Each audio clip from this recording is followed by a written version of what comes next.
Our guest today is an engineer who is on a mission against misinformation, patriarchy, and everything orthodox. He's a master of spices and a best-selling author who has redefined the art of Indian cooking by blending traditional recipes with the laws of science. Whether you are a seasoned cook or a curious beginner, this culinary genius is sure to surprise you with his masaledar secrets from his favorite lab, the Indian kitchen. Boys and girls, please join me in welcoming to the first episode of Culinary Arts Academy presents I.I.M.U.N's Recipes for Success, the man behind Masala Lab, Mr. Krish Ashok. Thank you so much, sir, for doing this. Thank you. High praise. I've actually, as I said, I'm not some sort of a culinary genius. The real geniuses are our grandmothers and mothers and chefs and others. My job is really to use my software engineering and science communication skills to document and share the knowledge that already exists more than anything else. While I was, reading about you, it was so interesting. I just couldn't stop the amount of information that you've given, so many myths that you've busted in your book as well. I mean, it's quite surprising, and it makes you feel dumb, right? Because you're believing in so much of stuff which is actually not true. But before I talk about this, your food journey has been inspired by the women in your family, and you've always spoken about how Indian food culture and women are closely intertwined. I was hearing a podcast where you spoke about how rice-based and wheat-based food is also because women have to spend more time, kneading the dough and everything. And in India, cooking is majorly seen as a chore, and it's very difficult for majority of the population to see it as a hobby because they have to do it compulsorily without any option. But do you have any, and the fact that you see kitchen as a chaotic lab, as you call it, do you have any magic tips and tricks to make this daily compulsory chore more enjoyable and less monotonous for people who have to do it? I think it's important to first understand that, in many Asian cultures, India particularly included, cooking is has this patriarchal connotations that men won't enter the kitchen. Women have to, sit around and do this and feed the entire family, to make special food for kids, special food for the older people, less oil. There may be somebody who's diabetic. It's a tremendous. It's not something that that you can think of as some sort of creative adventure and enjoy it. So even if I try to sell it as some sort of joyous thing, I think the right way to look at this is that if you're a young person who's really just sort of stepping into, you're just sort of becoming an adult, getting into a professional job and so on, my advice to you is very different. My advice to you is to say that cooking is the one skill that is definitely guaranteed to keep you healthy for the longest amount of time, right? Your ability to turn ingredients into food will definitely help you stay healthier and keep your family healthy, right? So in that sense, so it's good to approach it as something that's joyful, that's creative, that's scientific, in a way that you can experiment and so on, right? So, but for people who are already just, slaving in the kitchen and struggling to do it, my suggestion around that is to embrace science from the point of view of making your life easier, right? In the sense that there are ways in which you can use science and appliances and technology to spend less time in the kitchen, right? Embrace the refrigerator far more, right? All that misinformation about the fact that if you put stuff in the refrigerator, it goes bad, it loses nutrition. Not true. Use the freezer. Frozen food is actually absolutely perfectly safe to use. And you can cook and prep ahead and save a lot of time. You can use better appliances. You can use, instant pot like appliances. You can use microwave. You can use air fryers. Anything that makes you spend less time in the kitchen is net good thing, because that's time that you can get to spend with your family, do the other things that you might want to do. So in a sense, I think you have to see this differently. My advice to young people is way different. I don't give advice to old people. It's more like, hey, you know what? Here's a suggestion to save some more time, in the kitchen and so on. No, absolutely. So, I mean, to everybody who has to do this, who has to cook on a daily basis, embrace science and the gift that it gives, and it will make your life easier. Yeah, Absolutely. I think that is something which is so very Yeah. useful But to one understand. thing I will also say that if you are even younger, and even if you're not even notionally interested in cooking, I really think your home kitchen is the single greatest science laboratory you will ever have. Right? Your school, your college, engineering, wherever you study, and none of those laboratories will truly bring science to life in the way the kitchen does. And it does it in a daily practical way, and with the end output being something that you can actually eat, right? Everything from thermodynamics to material sciences to basic biology to basic chemistry, biochemistry, genetics, evolutionary biology, history, anthropology. Um, Everything comes to life in the kitchen if you're mindful about it, right? Where do your ingredients come from? How were they cultivated? How do they release flavors? What's the chemistry of that? How does your body react to it? Why do you find your mother's dal chawal to be tastier than what you get in a hotel, even from a very seasoned chef? It all has to do with flavor, memories, and nostalgia. So I think really your kitchen is an opportunity for you to love science, even if you really didn't enjoy science when you were taught it in school, or when you just had to mix some random chemicals you never understood what was going on in a chemistry lab. The kitchen is really where all of that really comes to life. Absolutely. And you spoke about food being, serving as nostalgia. And I remember every time I cook with my mother, her way of telling me to add spices is always swad anusar. Yes. And she doesn't live in the same city. So whenever I'm speaking to her, I'm telling her, I want to make this, I want to make, say, gajar ka halwa, how much sugar do I put? She's like, Yep. swad anusar, put it. And I'm like, what does that mean? Do I put like one bowl? Do I put one spoon? What does that mean? But I think that is a very basic kitchen thing. Um, Let's think of it this way, right? So there's the distinction between baking and cooking, right? Technically speaking, right? Baking, when you make breads, when you make cakes, when you make a lasagna and so on, requires that you get everything right up front. You get the proportions right.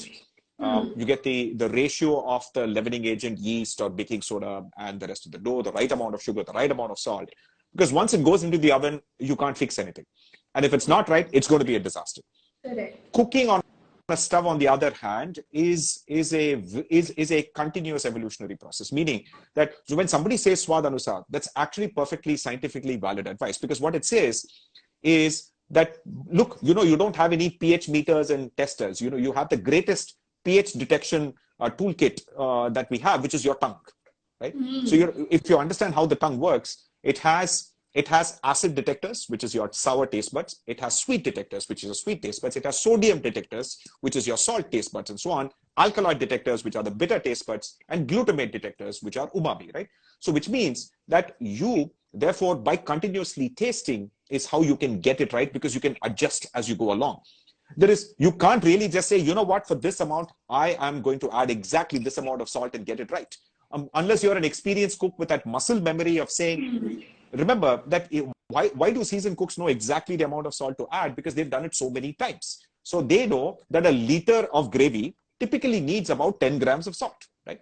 Now, so essentially in my book, so if you're an inexperienced cook, so what masala does is that if you're an inexperienced cook, you may not have that muscle memory. So I tell you that look at the amount of gravy in your pot, right? If it's half a liter, 1 liter, estimate that. And then estimate 1 to 2% of that and weigh that salt, and you'll never go wrong, right? So that's how you do it in the beginning. But after that, you might kind of get used. Every person in the kitchen will have a salt spoon that is that exact same size. If they lose that spoon, they'll always get that salt wrong, right? But for some people, they like using their hands. And they know exactly the amount of salt they hold in their hands, so you know exactly. So it's about muscle memory. It's about how people learn to play the music. You don't necessarily think in millimeters and centimeters when you play a musical instrument.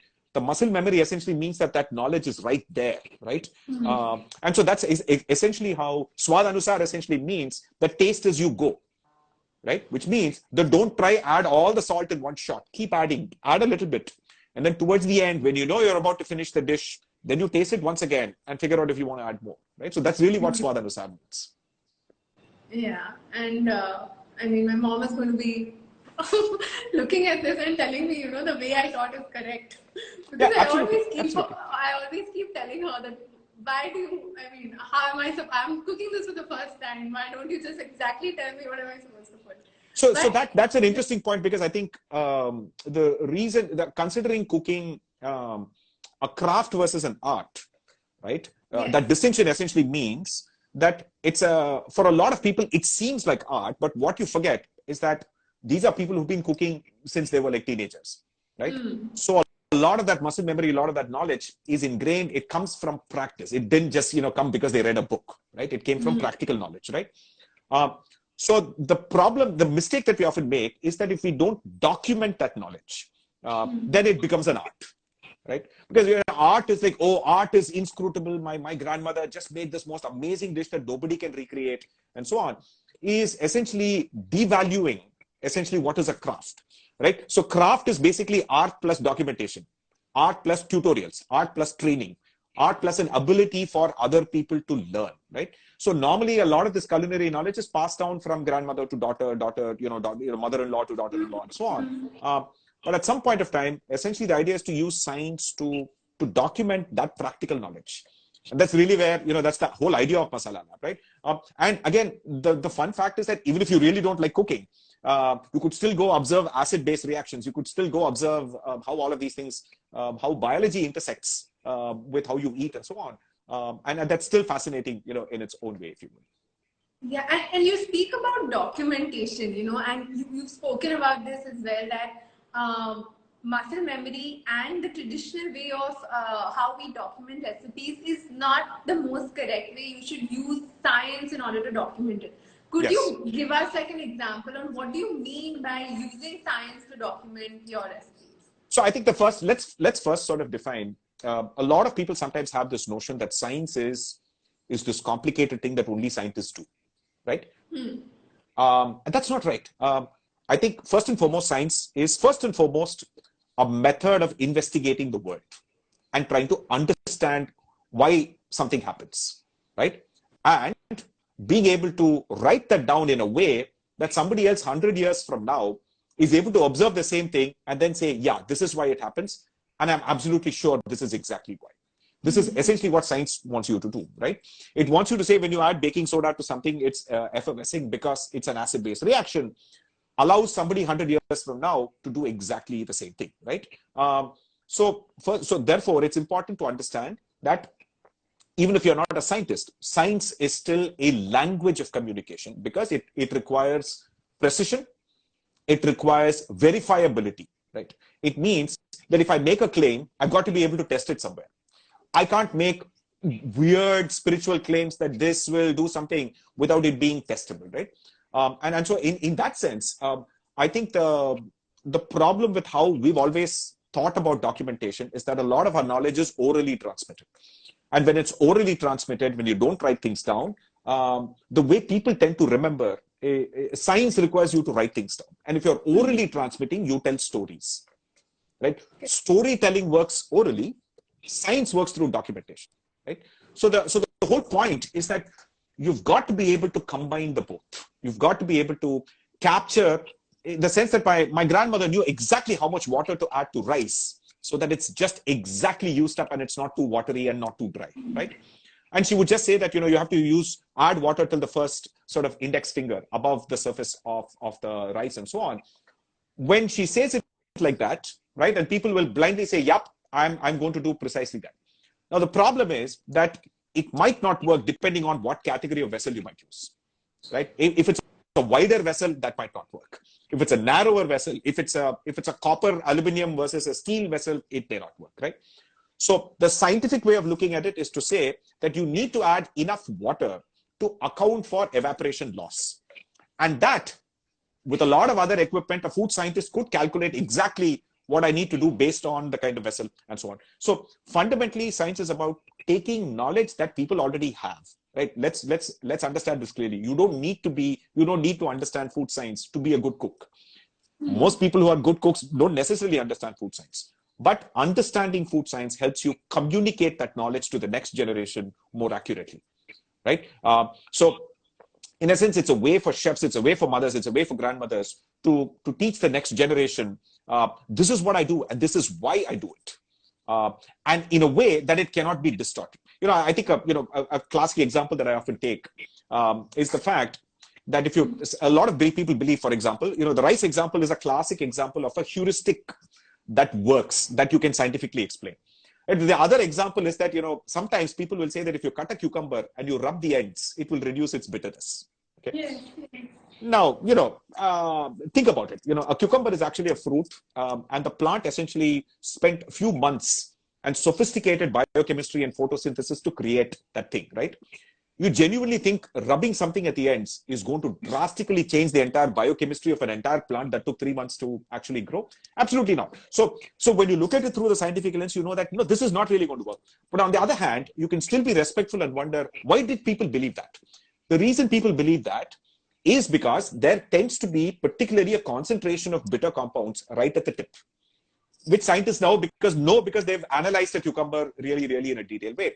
So if you wash that and rub that a little bit and then you bite into it, temporarily you might get the feeling that there is a little bit less bitterness.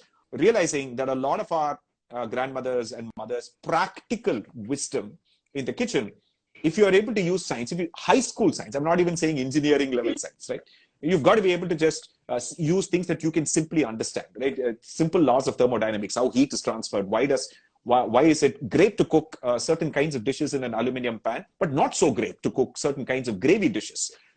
Because that you use tamarind and tomatoes, which are strongly acidic. That's going to leach the aluminum into the dish, and aluminum salts are not necessarily very healthy in high concentrations, right? So, but if you're making a dry dish, you're taking advantage of the fact that aluminum is a fantastic conductor of heat and conducts heat evenly. So you want to make something really crispy, you want to use aluminum, right? But if you're making a long, big gravy, which is very sour, like a sambar and so on, you may not want to use aluminum and so on. So I think it's really applying all of that stuff that you were taught in school. If you're able to apply it in this lab, which is your home kitchen, I think even if you don't like cooking, you will still love the science part of it, right? And if you happen to like cooking, it will make you a better cook. And it'll make you make better dishes quicker, faster, and have more fun and a lifetime of it, feeding others and sort of, spreading the joy around, if you will. No, absolutely. That makes a lot of sense, because, and the way you explain how recipes should be documented, it's not just about what you're supposed to do, it's also understanding why you're doing it. And that makes the whole process much more efficient and also enjoyable. So, yeah. Yep. But you also spoke about cooking being crafts versus arts. And I remember reading somewhere that you said Asian cooking is seen as a craft and Western cooking is seen as an art. The other way around, actually. So Western cooking, the Western cooking is seen as a craft. Yeah. Okay. Why do you say that? It's again fundamentally has to do with documentation, right? So clearly, I think if you really step back and if you were an alien visiting the planet trying to figure out where the best bits of humanity and where do I get the best kind of knowledge from and so on, you can sort of generally make this sort of generalization that what you can learn from the West is the ability to document stuff, to write things down, etc. And what you can learn from the East is storytelling, spiritual wisdom, simplicity, minimalism, and so on, and ways in which you can sustainably live, right? In sort of like a circular economy, whereas the West is seen as being a little bit more wasteful and materialist, and so on. So in that sense, I really think the biggest difference here is one that here we live in a tropical part of the world, and prior to refrigeration, essentially, think about it, right? Before electricity and refrigeration, anything you cook, even before you cook, is subject to going bad, is going to spoil. So forever, you do agriculture, the way you store rice is going to be very important. You harvest vegetables, you only have a short amount of time before you can actually use them up, right? You don't have giant dehumidifying storerooms and all of that stuff, etc. So this entire process of turning, agriculture to something that you cook and eat, exercise, because things can go spoil all the time. The ingredients can spoil. Your food can spoil as soon as it is actually cooked. So when you think about all the other, in fact, one way of really thinking about a lot of the traditional wisdom about, no, please don't mix this, don't do this, don't do that, don't mix fish with dairy, don't mix this with that, etc., etc. All of this essentially comes from that deep level of continuous fear that you're going to starve because, your food. I think that is an important thing to keep in mind when it comes to understanding our own culinary history. and how modernity really changed that overnight, right? And because we have modernized everything that we eat today, most of the vegetables we eat today were introduced in the last 200 years, right? Potatoes were not there in India, capsicum, tomatoes. You go to a restaurant, take a look at what are all the things that people actually eat. 90% of the stuff, the vegetables, are all things that were introduced in the last 200 years, right? So so we've sort of gone through this upheaval of really changing from that traditional way of thinking about food to a more modern way of thinking about food. And for the first time, we've started documenting, things like recipes. Like before Tarla Dalal came along, there was no way to actually capture recipes that every person, every homemaker around India was the first time they could send an email to Tarla Dalal and say, here's my recipe for Gujarati Kadhi and so on, right? Prior to that, only some 10 people who were posh in English and living in cities could publish a cookbook, right? And so this essentially made it democratize that. And once that happened, you essentially started having the next wave of this, where now you have chefs from regional parts of India doing fantastic sort of cooking. And now the first, hopefully, the wave of now thinking about food more scientifically and documenting more precise ways you can think about this. So, like, for example, the reason you think about something like a sambar or a rasam, let's take sambar, right? And let's take a dal. Okay. Now, to a traditional way of thinking about it, these are two very separate dishes with two very separate recipes. But in my mind, they are both dals. Dal meaning that you're actually taking a legume. So if you take something like, ultimately you take some sort of dal. In case of sambar, it's tur dal, right? In case of something else, it could be masoor dal, it could be moong dal. At the end of the day, it's a dal, right? And then it needs a souring agent, right? In sambar, it is tamarind, right? In Maharashtra, you could add kokum, right? In the north, you might add amchur, right? These are all souring agents and acids, right? And then there is some form of regional fat plus spices combination. In South India, it might be sesame oil plus, curry leaves and, ginger and garlic and those kinds, onion, shallots and so on. In the north, it could be ghee and jeera and something else, right? So effectively speaking, when you think about it from the point of view of meta model, a sambar and any kind of dal, they're all dals, category of it. Likewise, a kadhi is the same as a pulisheri, is the same as a mor korambu, is the same as a bunch of these things which are yogurt-based gravies. Right? So effectively, I think this approach essentially makes it easier for you to sort of appreciate a wider number of things. Right? So you could essentially in your kitchen with the exact same ingredients make a Bengali dish today and make an Oriya dish tomorrow, and make a Gujarati dish the day after, simply by swapping around your choice of acids, your choice of fats, and your choice of spices, and nothing else has to change, right? You could make effectively different flavors, and if you're adventurous enough, right, and you're able to appreciate all of that, right? Rather than say that, oh, I need to make a giant laundry list because this Gujarati dal lists exactly this, I need to use exactly this, and so therefore I have to make it that way. No, that's not what makes something Gujarati, right? Authenticity is an illusion when it comes to food, because as I said, all the ingredients we eat today, we were not eating even 200 years ago. Indian food changes all the time. New trade comes, new ingredients come. Nowadays, it may be avocados and all these other newer ingredients like kale, etc., that might be coming, broccoli, and so on. The last 200 years, we had cauliflower and carrot and beans being introduced by the Europeans. The Portuguese introduced chilies, potatoes, and tomatoes, three ingredients without which you cannot even think of Indian cooking today, right? 500 years ago, Indian food looked very, very different. It largely used pepper and turmeric and other spices and local vegetables like gourds and yams. And in the case of South, like every part of the banana plant, for example, right? So that food tasted entirely different. It had a completely different flavor profile. But now I think our food tastes entirely different because we live in a globalized world. So in a sense, I think the craft part of it is really being able to appreciate how we can document this knowledge in a way that doesn't seem parochial, but also is able to communicate the richness of Indian food. It's one of the greatest culinary cultures in the world, right? And yet it's a pity that we think Indian food essentially means just this paneer, butter masala, dal makhani, and just three things that you find in an Indian restaurant, or just idli dosa, like for example, just the two stereotypes. Why is there no Maharashtrian, some rural Bengali dish or an Odia dish or a dish from Nagaland or one of these other tribal communities and so on? So I think the spectacular diversity of Indian food essentially means that we owe it to our ancestors. We owe it to all of our grandmothers to be able to document it in a way that we can share it with the world. And science is essentially the language to do it, if you will. Absolutely. You very well described how Indian food, the cooking bit of it has evolved over the years. Do you Yes. think the consumption of Indian food, how it's taken globally, has also evolved? Like you mentioned, the stereotypical, butter chicken and idli Yes. dosa.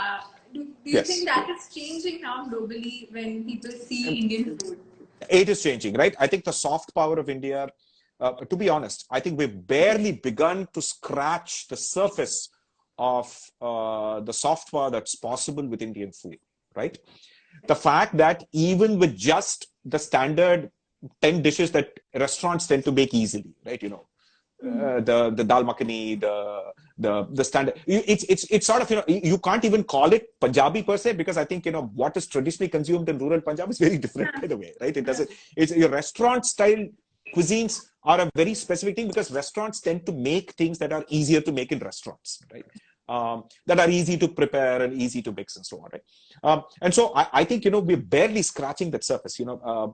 Think about the possibilities of varying different kinds of dosas, right? Different kinds of uttappams, the different kinds of fermented food that exists across India, the different sort of the stunning diversity of just vegetables and what we can do with vegetables itself, right?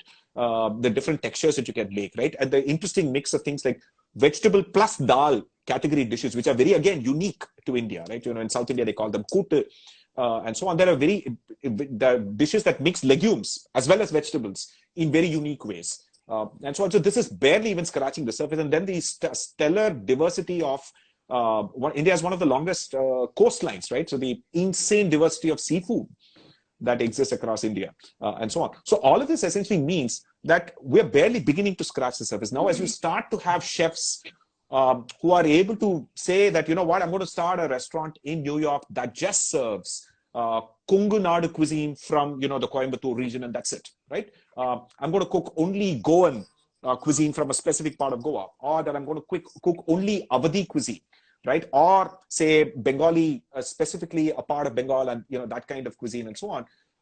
People will discover that the difference between, say, Kongu Nadu or Chettinad food and say Mughlai food within the same country, right? The flavor differences are bigger than the difference between, say, Italian food and French food, right? And this is all in the same country. Are just insane, right? So I think, and there's an opportunity if you to well and truly kind of have Indian food mean like 1,000 things to 1,000 people, in much the same way that, say, yoga and other things have now become the sort of first wave of soft power, the spirituality, the yoga, the mindfulness, the meditation, and those kinds of things, and obviously other things like jugaad and other things that seems to have come from India and so on. But I think cultural soft power with food, we're barely scratching the surface, and I'm really looking forward to the next 10 years, if you will. And your advice to chefs of tomorrow who are going to further this would be in order to not be scared of experimenting with both authentic and fusion. Yeah, so I think when I talk to chefs, right, and I regularly speak to them, many of them are my friends, and I as someone who's actually not in the food industry, I bring a different perspective to it. I bring either the consumer perspective, or I bring sort of like the algorithmic software mindset and the food science mindset. The idea being that I think the modern Indian chef of now and the future is one who has to be confident, is someone who is not necessarily sort of bound by the dogma, if you will, of a very traditional European-centric idea of what culinary excellence means, right? So when people say Michelin star, it largely tends to be a very European-centric way of thinking about fine dining. I really think there's just such spectacular diversity of cooking techniques, newer ways in which you can mix ingredients. And I'll just give you a very simple example. I don't want to go into the science. Like a lot of European cooking focuses on what we call positive food pairing, meaning that they always combine ingredients that share flavor molecules so that they amplify each other, right? So some things go together, some things don't go together, and so on. Indian, and not just Indian, but Southeast Asian food actually uses negative food pairing, meaning that we actually like contrasting flavors, right? Which actually are completely fascinating because it's a party in the mouth. Imagine when you have a chaat right? You have 5 different kinds of acids attacking you. There are different textures. There's 3 kinds of sourness. There's amchu, there's tamarind, there's the sweetness of the dates, and there's the softness of the tomatoes and crunchiness, and the heat of the chilies. So there are like 10 things assaulting you in the mouth, and that's a unique culinary experience, right? And so a lot of Indian food has negative flavor pairing. And in a sense, I think Indian chefs need to evolve our own language of communicating this and not necessarily just be restricted to describing Indian food through a Western language of, oh, this is a mise en place, this is a hors d'oeuvres, and this is how a meal has to be served. No, all of that's not how we eat, right? So I think we have to evolve a new vocabulary, and if you're armed with the knowledge of the science of how you do it, you have the opportunity to communicate to the West more clearly, right? You can communicate directly to consumers. But this is not some art of making some butter chicken and some sophisticated dish. By the way, here are some 10 simple ways you can go make your own Indian food. And that, I think, is really what will increase the soft power when average people around the world at home, just like how they make Italian food today, that they're willing to not be afraid of saying, yeah, I'm going to buy this spice mix. I'm going to buy these things. I'm going to make this Maharashtrian dish. I think that is when I think that is what I want to tell aspiring chefs, to say that you've got to target the billions of people, not just the fancy culinary academies and the high-end restaurants and so on. Your eventual goal is to become an ambassador, somebody who makes, like how people make a pasta today in India, the soft power that Italy has. You should be able to do that for an idli or for something else. But that requires you to use science to simplify how you make it, simplify how you communicate it. And a new range of products have to come that also make life easier, right? Everything cannot be made from scratch by everyone because we don't have the time. So we have to modernize as well. That makes a lot of sense. I mean, instead of making it more complicated and sophisticated, you simplify it, and that's how you amplify. Yeah.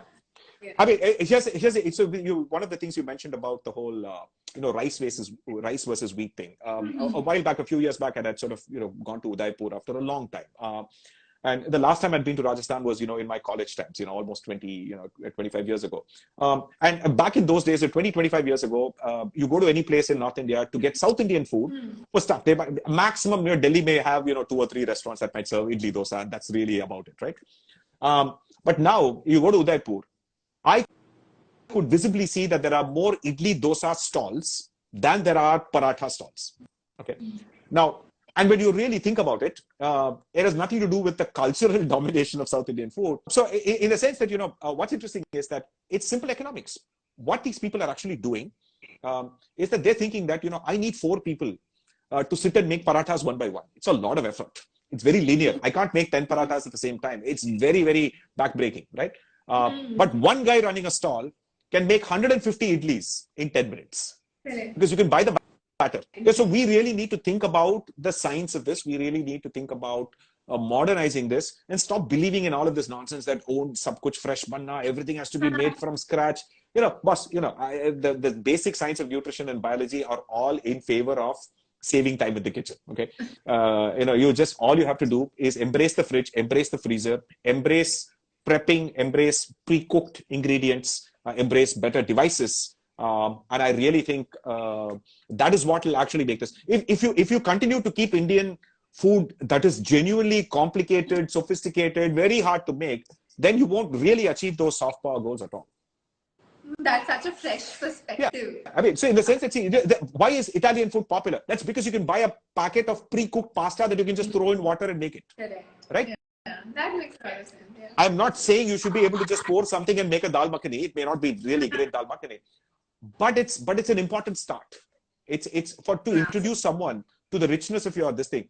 You get him hooked on something that may not be great, and then that person gets inspired to say, you know what? Even say a person who loves Italian food will eventually try and make fresh pasta from scratch, right? But he still needs the instant pasta. He still needs the instant noodles, right? So we've got to embrace instant dal makhani, instant paneer butter masala, instant idli. As much. We can't continue to say, no, that is all foreign stuff, etc., etc. No, it's very important. Convenience. Do not underestimate the power of convenience in establishing yourself as a soft power. If you're not convenient, people will not pay attention to you. That is just, I mean, it's really eye-opening and such a fresh perspective, really. But on that note, what are a few, few myths, biggest myths that you would have heard about Indian cooking, which you were like, oh my God. So this is many of them are actually, so people can actually just sort of see it on my timeline. Many of these things in the last 6 months or so, I've been sort of addressing very common ones, right? So one is that things like the microwave will destroy nutrition and so on. It doesn't. The microwave essentially is very low energy electromagnetic radiation that only heats water inside your food and nothing else. Okay, your stove and regular ovens actually put out way more energy. Sunlight has more energy than microwave, for starters. The other notion that somehow fridge and freezing food somehow is less fresh and therefore not good is again not true, right? So the bulk of the nutrition loss in cooking happens only when you cook food. Okay, so raw food has a bunch of things, and when you cook it, you are necessarily losing something. But it's a balance. You have to do it because you can't eat all raw food, right? So when you cook it, you make it easier to digest, but you do lose some nutrition. That's just the way it works. So reheating food, and what do you lose? You only lose vitamin B and vitamin C largely. You don't lose protein, carbohydrates and fats, right? You only lose a few micronutrients. Which, by the way, you losing vitamin C, I'll squeeze some lime, at the end, right? So eat a salad. That will fix your vitamin B issue and so on. So I think the notion, so people have to embrace the fridge and frozen food. And then other common misconceptions that somehow natural is good and synthetic is bad. Okay, this is again, you have to take it on a case-to-case basis. It's not a universal rule. Okay, so in many cases, synthetic vanilla is actually way better than natural vanilla. Okay, and natural vanilla is also 10 times expensive and requires child labor to harvest in Madagascar. Right, so you have to decide whether you just want the flavor. And in many cases, when you're baking, synthetic vanilla is actually better than original vanilla. Right? So these are not very simple things, right? So people believing that somehow jaggery is way more healthier than sugar. Not really. It's still 85% the same sucrose. Right? As far as your body and your liver and your intestine, it's all the same. Right? Yeah, of course, there may be a few minerals, etc. But if you have to eat 100 grams of jaggery to get those minerals, you'll still have problems from consuming all of that sugar. People have misconceptions about refined oils being very bad and cold press oils being great. Fine, you can pay extra, but then the moment you heat it, you have lost whatever extra you paid for. You've lost all of those micronutrients the moment you heat it, which anyway you have to if you're cooking, right? So the whole idea is that if you're deep frying something, use refined oil. It's actually not great to use cold press oils for deep frying. Right? So there are just so many common misconceptions. In a sense, I think, if anything, it almost feels like people were a little bit better informed about food before social media. Right? Social media has actually made things worse because it has amplified. That was one of my questions on how social media has impacted, and you just answered it. I think on the one hand, it's clearly made. To be fair, I've discovered more chefs, more recipes, more democratized way in which culinary knowledge is being spread. I think that has been amazing. But at the same time, the algorithms also promote conflict. The algorithms also promote sensationalism. The algorithms. So if somebody says, do not eat something cooked in an air fryer because it is cancer, that will get 50,000 likes, right? But if I say, no, that's not where an air fryer works. All forms of deep frying, etc., come with the risk of certain carcinogens being produced, but it's about the amount and the percentage risk is very low. It might take me 5 minutes to explain that science. That will barely get any attention.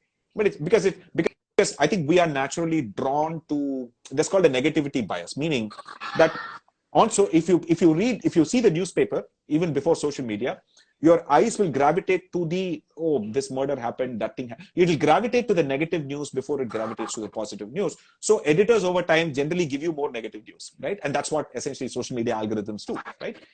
You're far more likely to pay attention and engage with a piece of content that is saying something negative than something that is saying something positive. So it's a bias that we have, and we have to be conscious about it, right? And in a sense, I think we can't beat those biases, but at the very least, you could perhaps consider not really using that as a place to learn knowledge. Because if you know the bias exists, then you approach social media in a way that, yeah, I'm there, I'm just spending some time, etc., but I'm not going to take anything I see here seriously. And that includes even including me, right? You should be skeptical of everything, right? Knowledge is not something that can be doled out in 90-second reels, right? People do lifetime of research, and knowledge is complicated. People require depth. In a sense, I think you need to, but at the same time, like I can't sit and do a PhD to figure out whether somebody's saying the truth or not, right? So it's a very interesting balance. But you can start by being skeptical of things you see on social media, especially when people scare you. If it doesn't meet the basic smell test, right? When people say if you mix this and this will be poison. Very quick follow-up question. So if you mix fish and dairy, it will create toxins in your stomach. A quick question. Within India, are there other people who mix fish and dairy and don't seem to die or have toxins? Of course there are, right? Bengalis do it. Malayalis do it. People in Punjab do it, right? Amritsari fish tikka literally includes, yogurt and fish. Doi march in Bengal is very much a dairy and fish preparation and so on.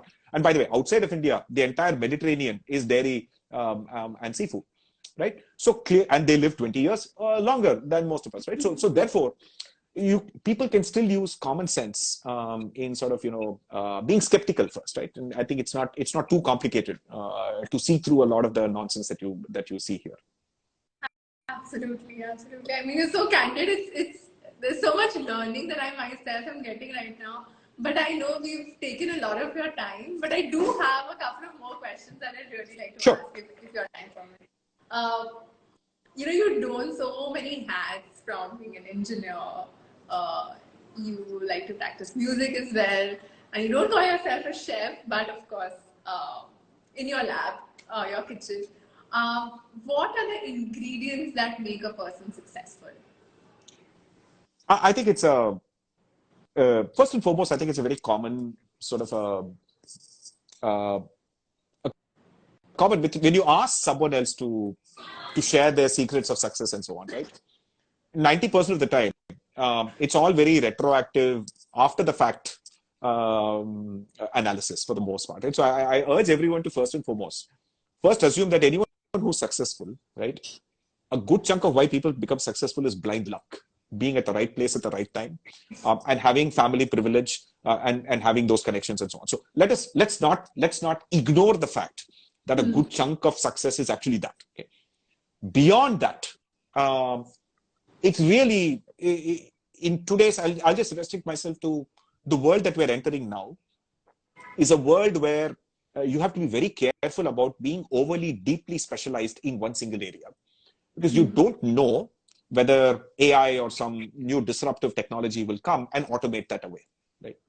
And we've seen this in history many times. So, before the printing press, people who used to handwrite books were very, very valuable in society. And once the printing press came, they disappeared overnight, right? And they obviously, and you can, many examples, there used to be people who had to transcribe medical prescriptions, right? And so on. But now AI does that really, really accurately with a near 100% accuracy, right?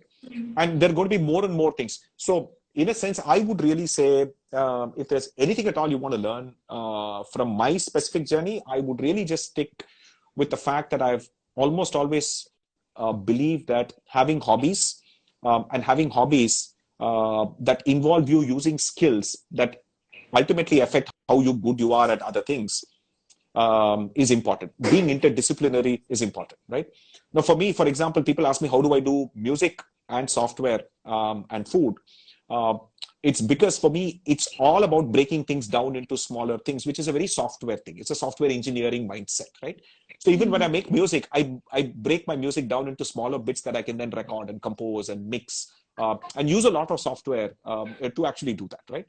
And likewise, I'm approaching food through the lens of software. So effectively, if you really ask me, I'm essentially just a software engineer for food, music, and software, right? So in that sense, I would really say find yourself a series of divergent hobbies that you are able to fundamentally figure out what I would say, the skill of learning to learn. Don't learn things. That's, I think, learning things it's just watching one YouTube video. It's asking ChatGPT, tell me how to learn this. That's what learning is now, right? It's now, the assumption is that if you have access to information, you have an internet connection, everybody's on equal footing when it comes to having access to learning, right? There's nothing you can't learn. You want to learn rocket science, you can watch YouTube videos. You want to learn any cuisine, you can watch YouTube videos. You want to learn machine learning, you can watch Udemy and Coursera videos and so on. So there is no knowledge in the world that's not available to anyone. So learning is not a differentiator anymore, right?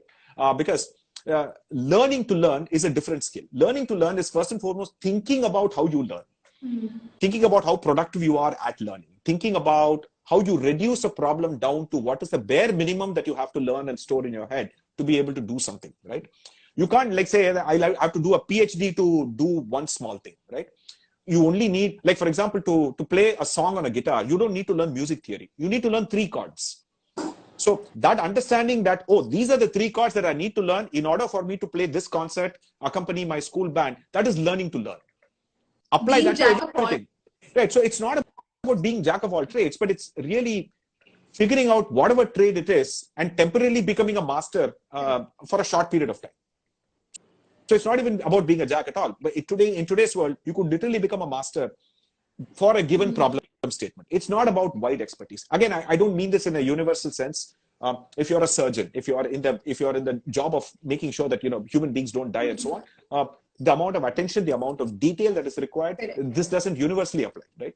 But definitely in the space of engineering, in the space of business, in the space of many of these other areas, being someone who's a interdisciplinarian and being someone whose fundamental skill is learning to learn, I think is a fantastic way to really think about, in a way that you will be largely immune, because you can look at a problem and then not tell yourself, oh, but you know what? But I am not I have 10 years experience only doing this. I've worked only in an insurance company all my life. How can I work in an automotive company? But a learning to learn person essentially says, look, in today's world, both insurance companies and car companies still hire people who have a software mindset. Car companies now hire more software engineers than mechanical engineers. What is mechanical engineering today is still now largely software. It's still CAD/CAM, it's mostly software, right? So I think being able to say that I can jump across industries, I can jump across roles, because I'm able to abstract what the problem is, and I can figure out what are the bare minimum skills that I need to bring to the table, who are all the other people I need to collaborate with, and how well I collaborate with other people to bring things to. Don't think about one career, one industry, this thing. This is all I will do, etc., etc.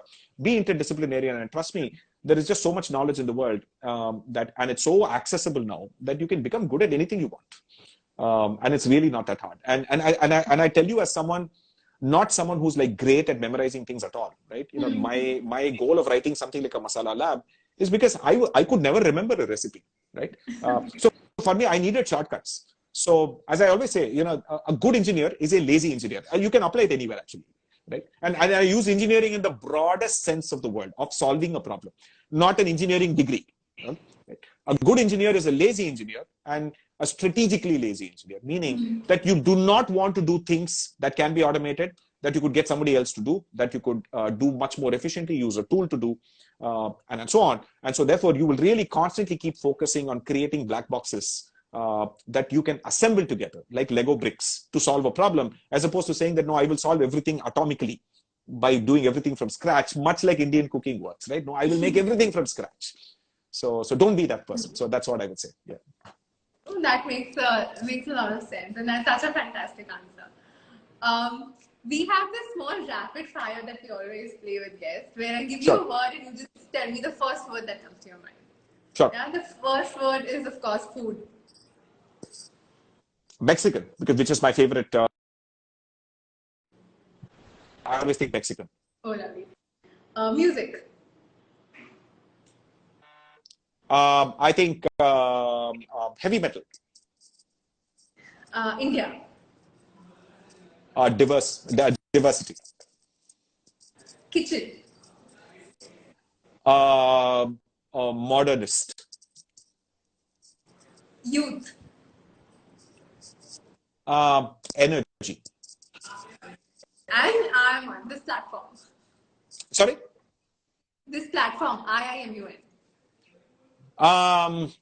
Vibrant. Judging by the fantastic comments that that I've been seeing here. Yes. Lovely.